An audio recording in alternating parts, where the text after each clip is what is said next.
Bonjour Éric Coquerel. Bonjour. Merci d'être avec nous, député de la France Insoumise, patron de la commission des finances à l'Assemblée nationale. C'est quoi votre regard, là je parle d'hommes politiques, de responsables politiques, sur ce qui s'est passé au salon de l'agriculture ce week-end? Il y a d'un côté un monde agricole qui est furieux contre le pouvoir en place, tout simplement parce que pour l'instant, face à un désarroi et face à une incertitude sur l'avenir, notamment liée au fait que les gens n'arrivent pas à vivre de leur travail, c'est ça le fond, on a répondu à côté. Bon. Donc il y a ça d'un côté, puis de l'autre côté, il y a à la fois de la part de M. Macron et puis de la part du RN, bien suivi par les médias, l'idée d'installer un duel comme si la vie politique se résumait en réalité à un affrontement entre le pouvoir en place, M. Macron, et le Rassemblement national. Voilà, je pense que les deux ont joué ce week-end.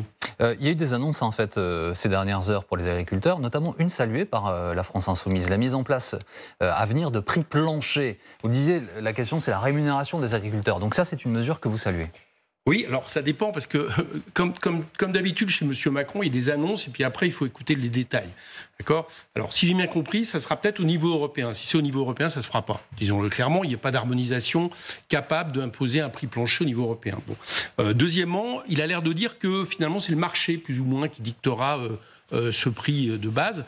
Bon, nous, on a fait une proposition de loi en novembre dernier, combattu d'ailleurs par M. Macron, combattu par M. Fesneau, qui dit que si on fixe des prix de base, il faut que ça soit l'État avec un comité qui se réunit avec tous les professionnels et autres, et qui notamment prend sur les marges de l'agro-industrie. Parce que le problème qu'on a dans ce pays, c'est pas qu'on n'arrive pas à vendre, c'est pas que les produits se vendent pas cher, c'est pas que vous n'achetez pas, vous, consommateurs, des produits pas chers, c'est le fait que les agriculteurs n'en vivent pas et qu'après, l'agro-industrie se fait des marges absolument scandaleuses. Donc c'est que l'agro-industrie, parce qu'en fait, si on regarde au deux bouts de la chaîne, j'interrogeais M. Chabagne il y a quelques jours sur ce sujet qui est le patron de... C'est qui le patron, justement? Une marque consommateur. Bon, il y a le consommateur, le producteur, entre les deux, on a l'impression que tout le monde prend de l'argent.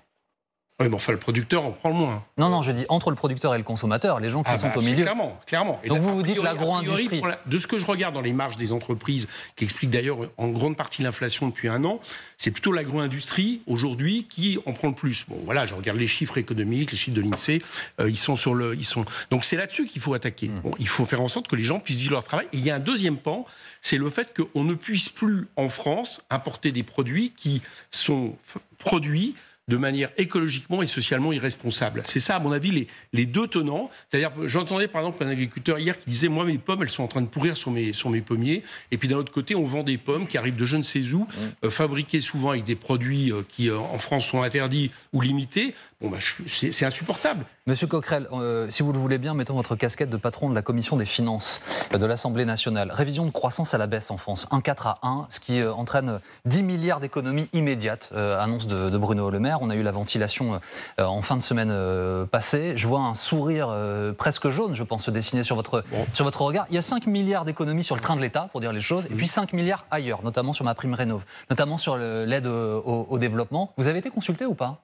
Alors, j'ai pas été consulté, et il faut le dire, c'est que dès le mois de décembre, où on débattait du budget, même novembre, tout le monde annonçait que les 1,4 étaient du vent, quoi. Tout le monde savait que ça serait vraisemblablement 0,7, 0,8, même les 1% annoncés sont encore bien trop optimistes. Quand je dis tout le monde, c'est toutes les institutions financières, tous les économistes et autres. La Banque de France dit 0,9.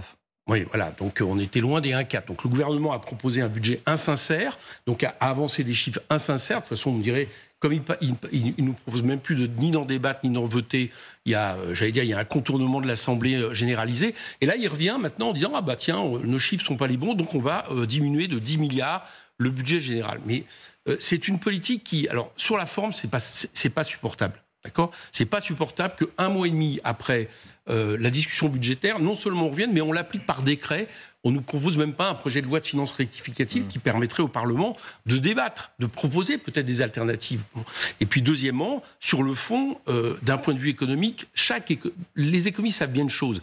Et les Américains sont en train de le montrer, parce qu'ils font l'inverse. Et la comparaison entre les États-Unis et l'Europe sont plutôt à l'avantage des États-Unis en ce moment, en termes de croissance et d'emploi. C'est que quand vous avez un risque de récession économique, c'est pas là où vous baissez les dépenses publiques.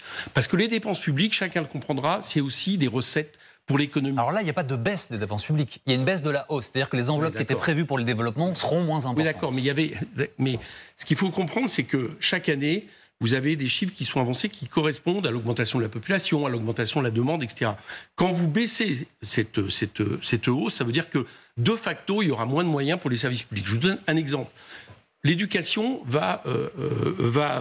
l'enseignement supérieur, l'éducation, la recherche, c'est 1,5 milliard en moins. Donc beaucoup sur ce qu'on appelle le titre 2, c'est les effectifs. Donc on va supprimer les effectifs. Et en même temps, on a une ministre qui nous dit on va mettre des groupes de niveau, il va falloir plus de monde. Vous voyez bien que tout ça est incohérent. Dans le sillage de ces conversations, Attac a développé une banderole sur un hôtel à venir construit par LVMH, un hôtel Vuitton sur les Champs-Élysées. Tax the rich, c'est ça la banderole géante qui a été développée sur la façade. Est-ce que c'est une action que vous soutenez ? Bien sûr que je la soutiens. Je la soutiens parce que le problème, il est là. Il y a eu un problème de partage des richesses. C'est pas qu'on ne produit pas assez de richesses dans nos pays. Arrêtons de faire croire que la France n'a pas d'argent, etc. C'est le fait qu'elle est répartie de plus en plus inégalement en faveur de très peu de personnes qui se concentrent, qui sont les détenteurs de capitaux, à qui M. Macron a fait des cadeaux fiscaux.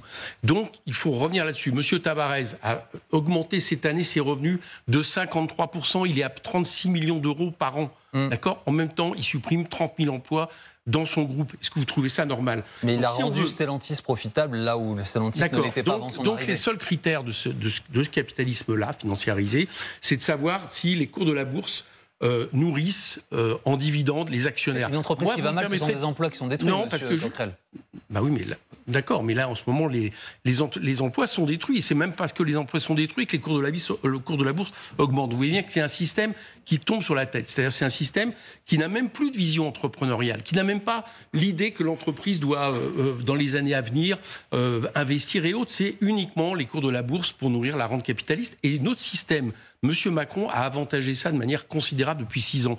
Et c'est ça l'argent qui manque.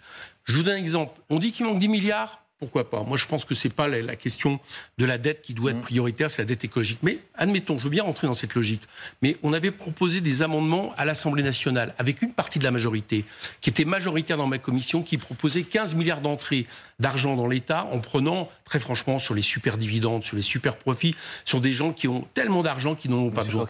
Faisons cet effort-là, ça sera préférable d'aller sur l'éducation ou la transition écologique. Vous dites à l'instant, selon moi, ce n'est pas la dette la priorité, mais la dette, elle existe et la France n'est pas une île et il faudra la rembourser à un moment donné. Oui, d'accord, mais la dette existe, oui, vous avez raison. 3 000 milliards. Pour l'instant, contrairement à ce qu'on dit, non, ne dites pas 3 000 milliards. Ce qu'il faut regarder chaque année, c'est la charge de la dette, ce qu'on paye comme intérêt. Oui, non, mais c'est une réalité, vous contestez ce chiffre. D'accord, la charge de la dette, c'est une réalité. Oui. Elle est aujourd'hui de 1,9% du PIB. En 2027, elle sera de 2,2 d'après les chiffres. Donc, est-ce que c'est insurmontable ? Est-ce qu'à côté de ça, quand par exemple on voit qu'on a une dette écologique qui, on ne doit pas passer à nos enfants, parce qu'elle est mortelle, est-ce que le moment est venu de dire on va regarder, on va baisser cette charge de la dette, ou est-ce que le moment est venu de dire on va investir d'un point de vue écologique ? Et figurez-vous, si on investit d'un point de vue écologique, ce qui se passe, c'est qu'on crée de l'emploi. On crée de l'emploi dans des filières de rénovation thermique, au lieu de diminuer MaPrimeRénov'. On crée de l'emploi dans l'énergie renouvelable. Ça crée des impôts, ça crée des cotisations, et même pour la dette, à la fin, ça peut s'avérer bon. Un dernier mot, Monsieur Coquerel. Vous avez vu donc que l'Allemagne légalise le cannabis, 3e pays européen après Malte et le Luxembourg. Est-ce que vous souhaitez que la France le fasse ? Oui, j'ai fait une proposition de loi en ce sens-là, pour les mêmes raisons que les Allemands, pour des raisons de sécurité, parce que la prohibition, ça ne marche pas. Vous entendez tout à l'heure M. Perry dire ça, et je suis d'accord avec lui, et des questions de santé. Parce que c'est comme les cigarettes et l'alcool. Une véritable politique il vaut mieux admettre qu'il y ait des consommations, le contrôler par l'État, contrôler la qualité du produit et faire en sorte qu'il y ait une véritable politique de prévention. Au lieu de ça, on est le pays en France où il y a le plus d'interdictions et où le cannabis est le plus consommé et le plus dangereux. C'est ça le bilan. Merci beaucoup Éric Coquerel d'avoir été avec nous ce matin en direct sur LCI.